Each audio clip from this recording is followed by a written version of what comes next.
Nii, batuudi video number 2. Kui eelmine video on juba selge, liiga lihtne, siis tule ja tee nüüd selle video järgi. Kõhuli maandumise juures kõige olulisem asi.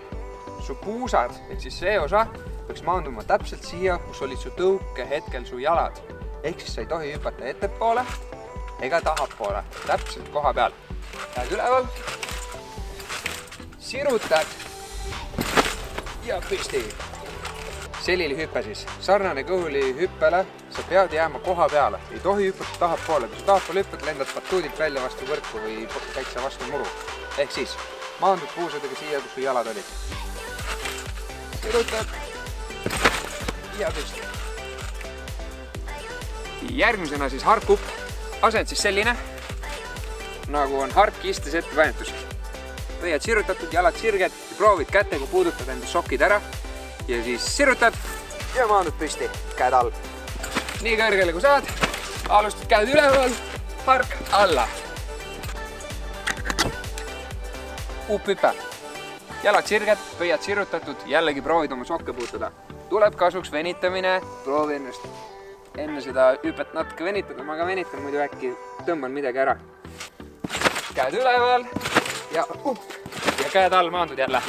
Järgmine siis kombo. Kägar, hark, upp.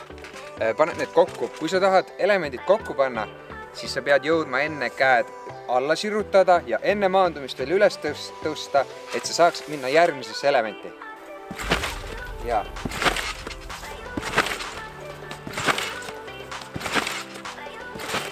Eelnevad elemendid selged, paneme siis siia juurde natuke veits variatsiooni, pöördeid, mida sa saad ise mängida. Näitan lihtsalt ette, proovige järgi teha.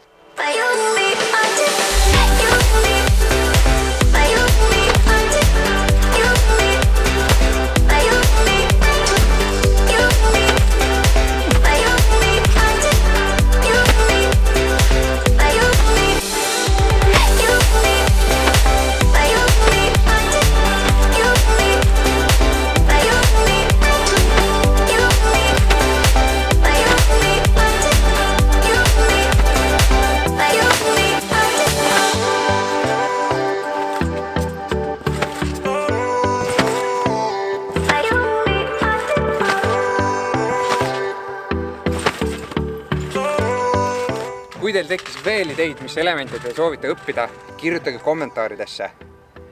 Kindlasti tekkis teil ka mingeid küsimusi, võite saata meile ise videosid, saame teid parandada, õpetada, aga sellega tõmbame siis teise video kokku. Tšau!